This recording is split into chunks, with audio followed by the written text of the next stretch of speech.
Okay, everybody stand up. Stand up. Stretch. Put your arms up like this. Say, I love Masjid Risala. I love Masjid Risala. I'm going to make sure that the money comes in so we can keep the lights on and the heat on. Inshallah. Turn to the brother to your left. Say, brother, I love you for the sake of Allah. Turn to the sister to your right and say, sister, I love you for the sake of Allah. Sister, there's no sister here. Turn back to them and say, brother, sister, please don't forget me in your dua.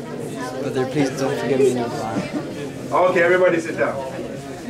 Yo, move. Just chill.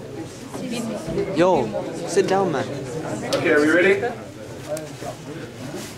Bismillahir Rahmanir Rahim. Alhamdulillahi Rabbil Alameen. Wa usalli wa usallam ala nabiyyina Muhammad wa ala alihi wa ashabihi ajma'in. We first like to thank the brothers at Masjid Risala for their efforts in continuing to bring knowledge to this masjid, and may Allah always make this masjid filled with people of the Sunnah who love each other for that sake. The second thing I want to say is our brother Akhana Abu Maryam Hafidhullah Ta'ala, he has traveled very far today to come and to share with us some pearls, some wisdom from the Quran and the Sunnah, and he did a magnificent job. Walillahi alhamd. If anybody here had any heart, then they would have felt him pulling on your heartstrings. This issue, brothers, this issue, it brought me to a tear, and I went around the back of the corner and I wiped my tear out. Because many of us, they think that if a man cries, then he's a punk. But alhamdulillah, ya ikhwan, those tears, inshallah, they're supposed to make our hearts soft. And the brother, may Allah bless our brother and preserve his da'wah and his efforts and protect him for many, many long years, and from his offspring bring righteous children. Qul Ameen. Brothers and sisters, the brother, he's exhausted the ayat in hadith. There's nothing for me to say. I'm going to get up and go back home to Mrs. Sad. But what we have to say to you, brothers and sisters, trying to listen to all those ayat and hadith and trying to implement them in our time, this is something that even I'm reflecting on it and looking at the situation and seeing, can I improve upon my personal relationship with my parents? Now, before I get into some of the stories here, I have to ask the brothers and the sisters a set of questions. Who here is Muslim? Put up their hand. Everybody's Muslim. All right, put back down your hand. Who here's parents are Muslim? Put up their hand. Everybody's parents are here are Muslim except for Brother Ahmed's parents and Brother Yusuf's parents and Abu Shahadah's parents. They're not Muslim. Our parents are not Muslim. This is the biggest tragedy for us. Out of all the du'as that I make, oh Allah, let me go to Jannah. Oh Allah, let me go for Hajj. Oh Allah, give me a nice car. And those are very important things. But there's one dua, ya ikhwan, that's been escaping me for 20 years now. My parents are still not Muslim. My parents, they do not believe in Allah and His Messenger.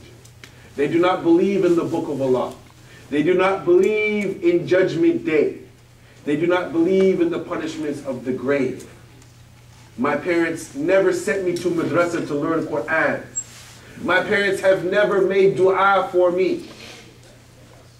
My parents have never given me sound religious advice. My parents never brought me up on eating halal food. Rather, my parents brought me up eating some of the worst foods that somebody could eat. When we look at the situation, the importance of this My mother and my father are in their 60s. And only Allah Ta'ala, A'la wa A'lam, He knows when they're going to be called back to Allah Azza wa Jalla. My mother has the ability to get on the phone right now and say to me, son, come to my house and take out the garbage. Wallahi, if the king of Saudi Arabia was here right now and he said to me, I have $20 million, Abu Shahadah, for your dawah project, but I want you to wait for 3 hours and miss the appointment with your mother, I would tell him, Wallahi, take your money and send it when the sun don't shine, astaghfirullah al-azim, because there's no one more important to me than my mother and her asking me what to do. And after that is my father. If my mom said to me, I want you to come and shovel the driveway, like one time she hinted to me that there's a lot of snow at her house. And the snow kept falling many, many years ago, falling on the ground, falling on the ground. Alhamdulillah, wa lillahi alhamd. I went to her house late in the night while she was asleep, and I shoveled the driveway because she just hinted to me that the driveway has a lot of snow, and my father's becoming an old man, and his back is very sore, and they don't have a snow removal machine.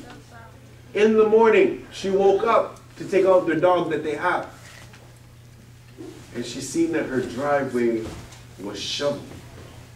She got on the phone and she called me, and she said to me, oh sweet dear son, did you happen to pass by my house last night or this morning while I was asleep and shovel the driveway?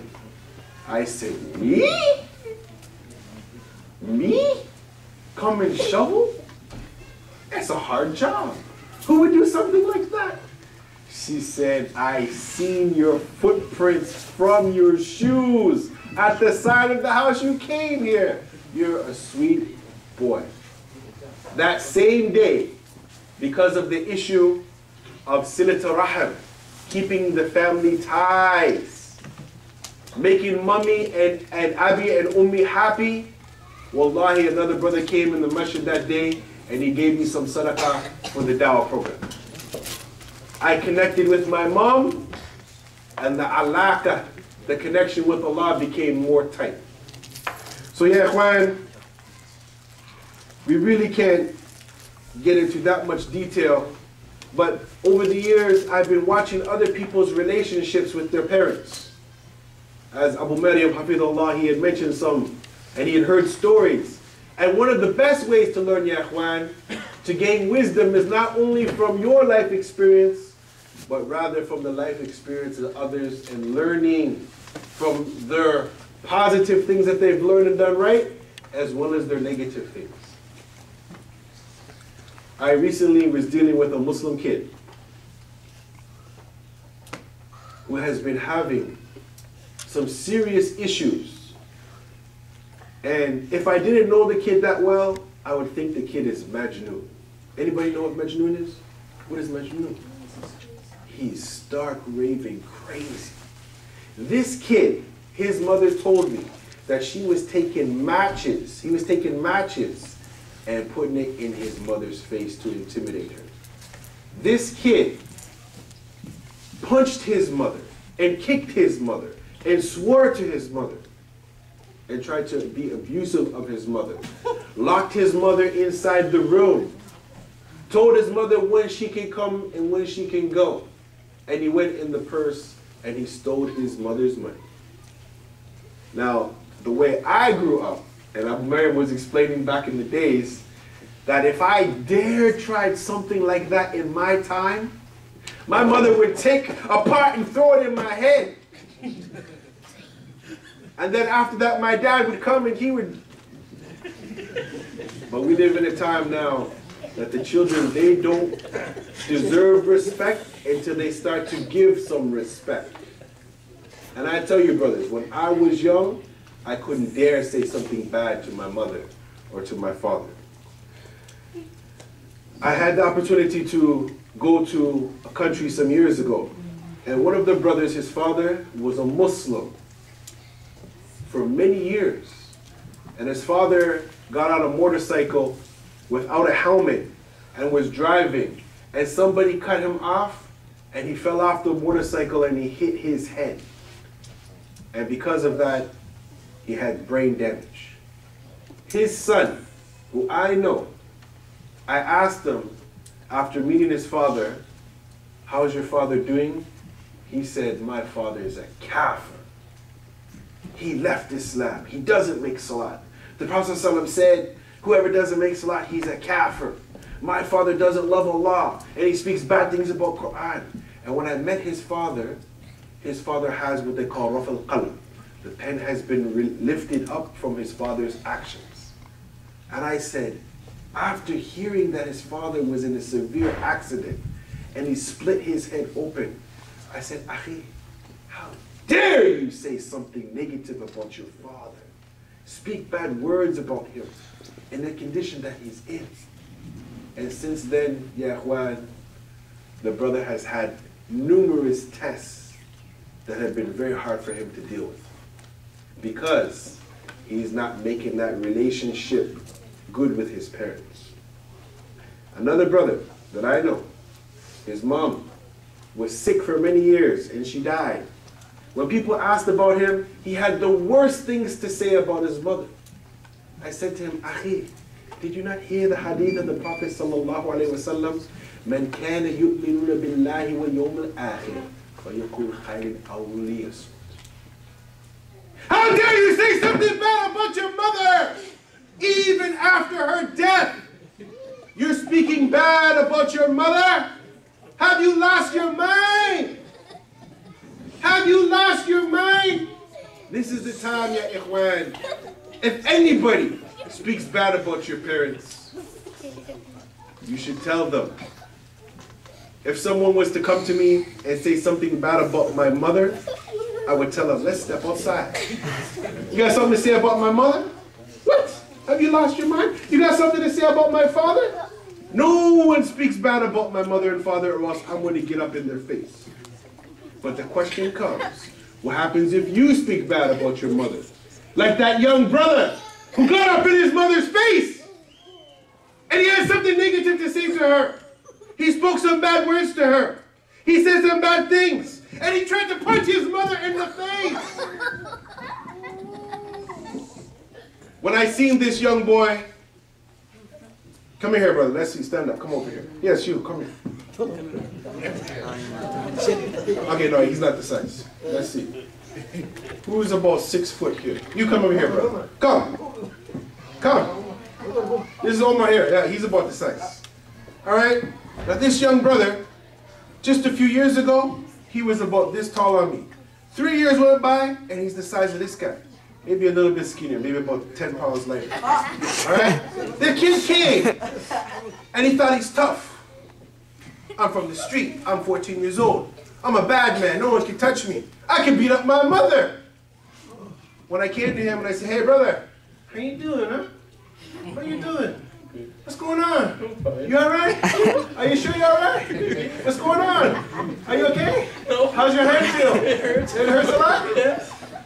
Soft as a butter. But yet he can beat down his mother. Soft as butter, but yet he can beat down his mother. You guys understand that? He can't step to someone like me, but he can beat up his mother?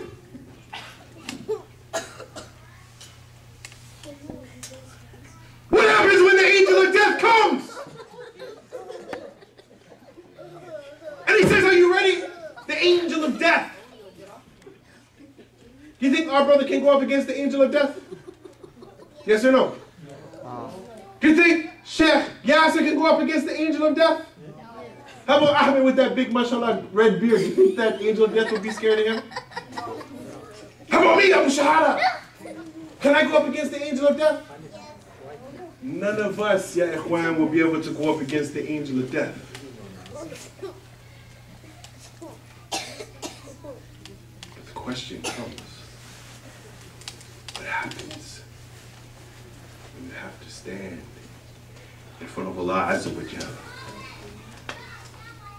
Can you imagine standing in front of Allah Azza wa Jal and He asks you, Ya Ahmed, Ya Fatima, in the dunya you struck your mother in her face and knocked out her tooth. What do you think will be the punishment for that? Sheikh Yasser, what do you think? Jahannam. All right, let me ask Sheikh Mahmoud. Maybe he has a different answer. Sheikh Abu Maryam, for a kid who strikes his mother in the face and knocks out her tooth, what do you think a possibility of the punishment might be for a kid like that?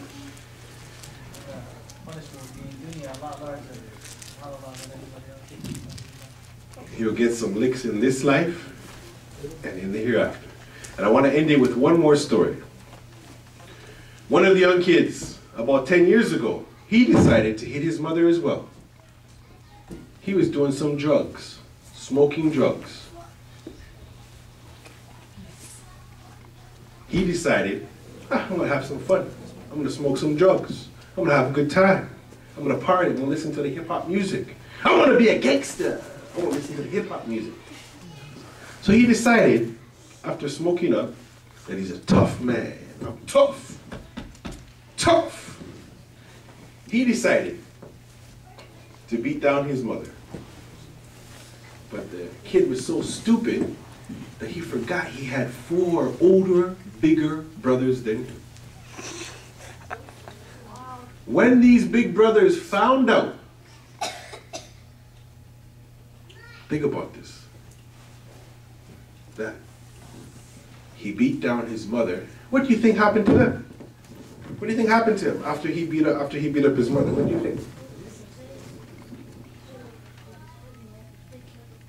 No, they didn't kill him. Alhamdulillah. What do you think, brother? They beat him up. They beat him up. Anybody get beat down before? You got beat down before by your brothers? Huh? You know what they did to him? You know what they did to him? Okay. In Jahiliyyah, when I was growing up, all right, there's something called the real beat down. Anybody ever see the real beat down? Now these are his brothers. You know what they did to him? All right, I need 3 people here. You come with me up here. You come with me. You come with me. Yeah, you. You come up here. You come up here too, brother. Yo, Omar. Okay, you're happy to volunteer? All right, good. We're going to pick on you. All right, get down. After they say, okay, stand up. That's up. You beat up, Mom? You beat up Mom? Did you beat her up? No. Yes, he did. Let's get him. Everybody get him down here. What is it got? Get him, get him, get him, get him.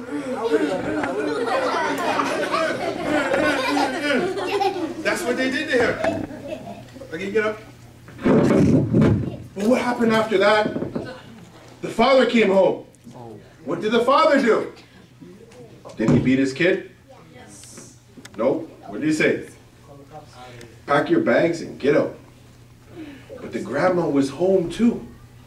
What did she do? Okay, go sit down. Grandma did something very serious. You know what grandma did? She picked up the telephone. Omar, shame on you. Hello, Mr. Policeman. My grandson hit his mom. Guess who came to the house 20 minutes later? What did the cops do? Okay, we need another person. What did the cops do? They come over here. You beat down your mother. What did they do? Press the handcuffs. And then what did they take him? They took him to jail? And then after taking him to jail, what happens in jail?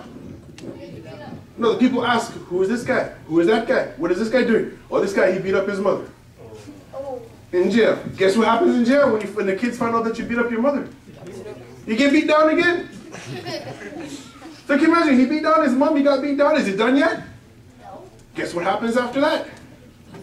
Then somebody in a nice suit, nice like Sheikh Mahmoud, come see how his nice suit is, mashallah. Somebody in a nice suit came to him, say, hi, my name is Bill. I'll be your lawyer. Guess what happens after that? You get to see somebody dressed in even nicer clothes say, I am the judge. I am the judge. You beat down your mother, you will spend 5 years in jail. Guess what goes on in the jail? More beatdowns and a lot of other stuff. So if there's any young kids here who think that it's okay to disrespect your parents, after hearing Abu Maryam, Hafidullah Ta'ala, quote you all those ayat, that is the good stuff. But these stories that I'm telling you, that's the reality. هذا ما عندي وصلى الله وسلم على نبينا محمد وعلى آله وصحبه أجمعين. We pray that our hands stay free from hurting our parents or saying bad things to them with our mouths, and that our hearts are pure, and that inshallah ta'ala, all our brothers here who their parents aren't Muslim, that Allah guide our parents to Islam. Qul Ameen. And that we have the opportunity to be in the khidmah, in the service of our parents, and look after them as a means for us to get closer to Allah and earn Allah's paradise. Assalamu alaikum wa rahmatullahi wa barakatuh.